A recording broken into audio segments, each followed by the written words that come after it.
Halo teman-teman, kembali lagi bersama saya Vivoriano Mario Alberto Teva, NPM 12200006. Pada video kali ini saya akan menjelaskan teori Hexer-Ohlin memenuhi tugas perdagangan internasional program studi agribisnis Fakultas Pertanian, Sains dan Kesehatan Universitas Timah. Oke, kita langsung masuk saja kepada materinya. Yang pertama, kita tahu bahwa dalam perdagangan internasional atau international trade terdapat beberapa teori. Salah satunya adalah teori keunggulan komparatif yang diperkenalkan oleh David Ricardo tahun 1772 sampai dengan 1823. Nah, dalam teori ini menyatakan bahwa suatu negara meskipun tidak memiliki keunggulan mutlak pada produk tertentu, tetap masih bisa melakukan perdagangan internasional dengan berspesialisasi produk. Nah, sehingga dari teori ini menjadi dasar teori untuk teori Hexer-Ohlin yang diperkenalkan oleh Eli Hexer tahun 1919 dan Bertin Ohlin tahun 1923. Oke, kita lanjut teori Hexer-Ohlin. Nah, menurut Salvatore 2014 menyatakan bahwa suatu negara akan mengekspor komoditas yang produksinya memerlukan penggunaan intensif faktor produksi negara yang jumlahnya relatif melimpah dan murah.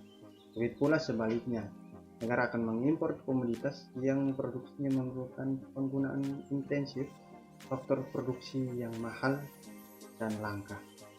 Oleh karena itu, terdapat dua faktor dalam teori Hexer-Ohlin ini. Yang pertama adalah faktor endowment atau faktor produksi yang dimiliki suatu negara, dan yang kedua adalah faktor intensity atau teknologi yang digunakan suatu negara untuk memproduksi barang atau jasa.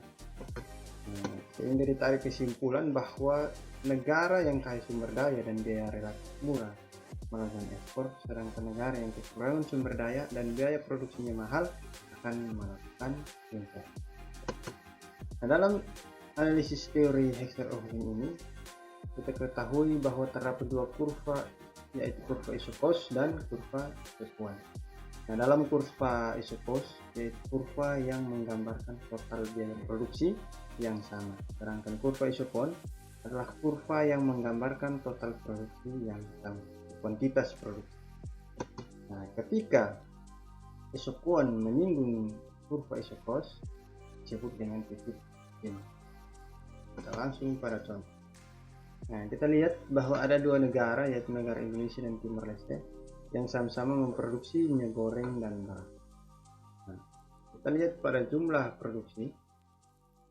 Di sini untuk memproduksi 100 liter minyak goreng untuk negara Indonesia, dia memerlukan biaya produksi sebesar $100. Sedangkan di Timor Leste untuk memproduksi minyak goreng sebanyak 100 liter dia memerlukan biaya sebesar $200. Nah, bagaimana untuk mengetahui biaya per unitnya?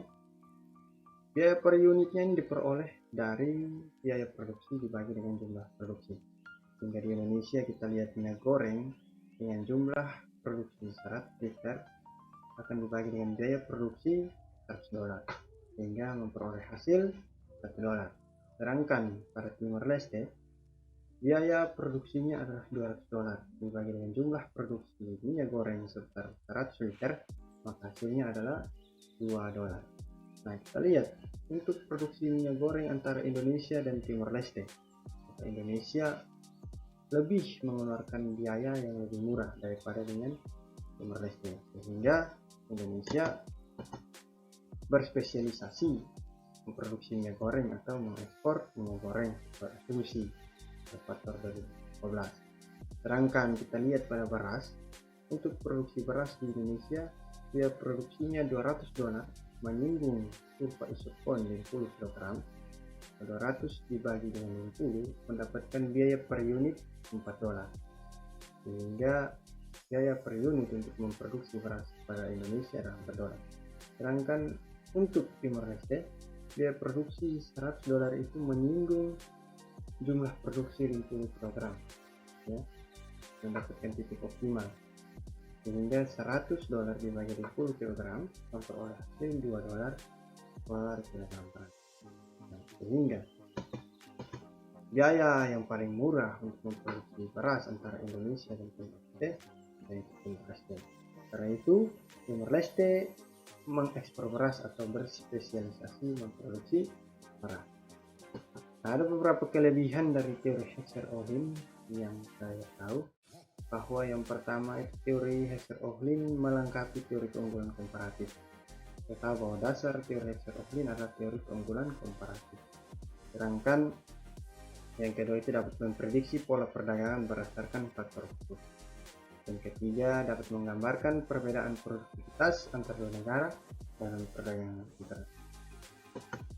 Oke teman-teman, ini adalah beberapa referensi yang saya gunakan.